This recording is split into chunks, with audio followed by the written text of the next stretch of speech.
Oliver, I'm fearful to take trades. Why, Oliver? Why am I fearful? This is actually a very deep question. Some people might too flippantly regard this as very basic, this question. Oliver, I'm afraid to take trades. Why am I fearful? Very profound. Because this trader used why. And whenever you use why, you elevate the question. Why without trying, you throw why into the universe without trying to answer it, and the universe brings something back to you. Let me help you with this. The question is, why am I fearful? So profound. Think about this.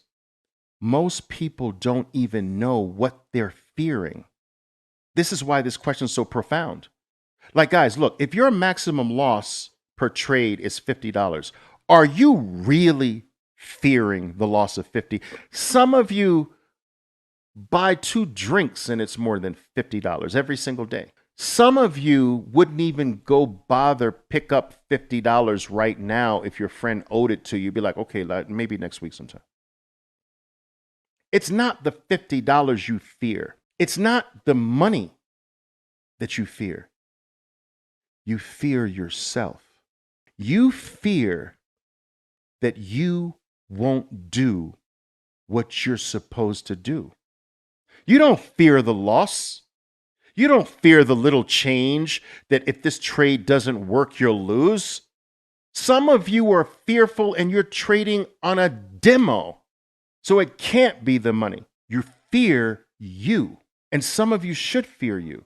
You fear that when push comes to shove, I won't do what I'm supposed to do. You fear keeping your word. You fear doing the right thing. You fear that when everything is on the line, when you're called to do your duty, you fear that you will not do your duty. You fear yourselves. This is easily overcome by removing you from the trading equation. You should not be the trader, especially in the beginning. You should not be making decisions. You should not be thinking. Your plan is the trader.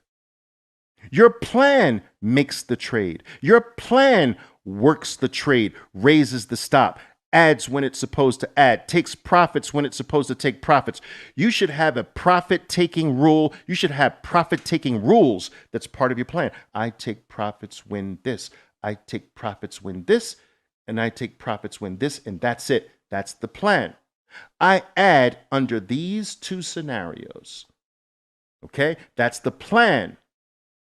I raise my stop to break even once the stock does this. That's the plan. And once you put the plan together, you are no longer the trader. And if you find that you're fearful, you have become the trader again. Now, when you start literally letting the piece of paper, the trading plan, do the trade. Oh, the trading plan says I'm supposed to buy here. Big green bar right off of the flat 200 period moving average. Boom, I'm supposed to buy there. Trade, that's in my trading plan. Boom, you buy. It says I'm supposed to put the stop under the bar because Oliver says don't lose more than 1 bar. Don't lose more than 1 bar. It's right there. Put the stop under the bar. You're not the trader. These are not your decisions. These are not the results of your conclusions in the heat of the moment. These things have already been decided before there was a trade. They were written down on a piece of paper. Your piece of paper is the trader. You are the watcher. And if you do this long enough, guess what happens to fear? It starts to weaken and weaken and weaken and go away because fear needs you to acquiesce to it, to contain its, to keep its power. Fear is powerless. You give your power to fear. So when you're fearful, you have sacrificed your very own power and you've handed it over to an ethereal thing called fear. A thought, an idea, a mental picture of something going wrong that hasn't happened yet, Do you know that that's really the definition of fear? A mental thought that has not happened, and you fear the thought. Let me give you a quick story. I have twin girls. They're 16 now, but when they were really little, right? Maybe they were like 4 years old. They were in preschool at the time at 4 years old. And anyway, one of my twin girls, she's a tiny bit more artistic than the other when it comes to drawing. The other's more musical, but then one of the twin girls is more artistic with her drawings. And at the age of 4, I remember her screaming at the top of her lungs, "Daddy, daddy, daddy, daddy, daddy." I like, what the heck is happening? I run downstairs and she's shaking, shivering, screaming away from a distance away from the kitchen table. So, and she's pointing at the kitchen table. "What's the matter, baby?" She's pointing at the kitchen table. I go over to the kitchen table and I see the picture. She drew a picture of a monster. I'm like, "Well, baby, what's the matter?" She says, the monster, it's going to eat me. It's going to eat me. I'm like, "Well, baby, listen, sweetheart. You drew the monster. That's your creation. You have given this thing life. You've given it the power. It's not going to do anything to you unless you want it to do something to you. You created it. There's no reason to fear your own creations. This is what all of you do.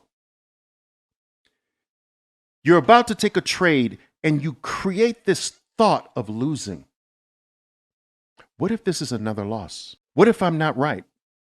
You're creating this picture of a monster, and then after you create it, you say, oh my God, no, a loss."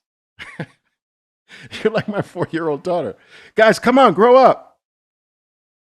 Get that trading plan in place and give the power to the piece of paper and say, "Look, it's not my decision anymore."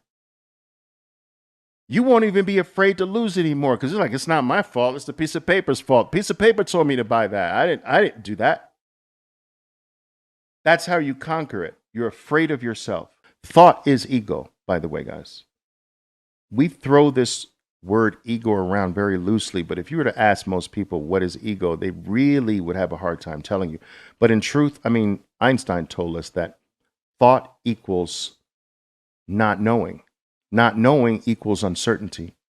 Uncertainty, all right, equals basically ego. When you think of a rose, the thought of the rose is not the rose. So when you act on a thought, you are not acting on reality. The thought of my wife is not my wife. My wife doesn't need my thought about her. She is my wife. Do you understand? But when I put a thought between us, I break our relationship. The thought now of my wife stands between me and my wife. And if she has a thought of me, we've got two thoughts in the middle of our relationship. But if we were to drop both thoughts, we relate purely. Thinking is overrated in our society, in our lives, in our relationships, and in our trading. The thought of a stock or a play is not the play. The thought is not necessary to relate directly with it. And so when you have a thought of this being a buy, but the reality is that it's not a buy, but you have a thought that it's a buy, guess which one you're going to give your loyalty to? Reality or the thought about what you think reality is? You're going to give your loyalty to the thought every single time. Why? Because that's your child. What are thoughts called? Your children. We give our loyalty to our own creation, but there is a creation that doesn't need our thoughts, called reality. I spend a lot of time getting my traders to stop thinking. See, I teach them pictures. See this picture? Fat green bar sitting on top of a flat 200. Buy that. Don't think, don't guess, don't hesitate. Buy it. When you see this picture, buy that. Put the stop underneath the bar. It doesn't need your thoughts. That picture doesn't need you to think, traders. Your thinking will cover it up with something that doesn't need to be there. That's ego. Because really what you're saying when you're thinking is, you're saying, I create reality. I know. What is denial? Let's say you're stuck in a losing trade. The trade is going against you. But you don't cut it because you believe that it's going to turn back to the upside. That is ego. It is, you have this picture that you have created in your mind of your losing trade turning around, of the stock turning around. That is your creation. That is not what the stock is doing, but you have created the picture of the turn in your mind. And you, by holding on, are giving more loyalty to your own picture, like my 4-year-old daughter gave more loyalty to the picture of the monster she drew. You're giving more loyalty to the turn up that you have painted yourself. And you say, forget reality. I create reality. It's my thought that matters. It's my drawing that matters. It's my mental image of what's going to happen that matters. So I'm going to sit here, even though reality is proving to me that my picture's wrong in my mind. That's ego-based denial. And the root evil is thinking.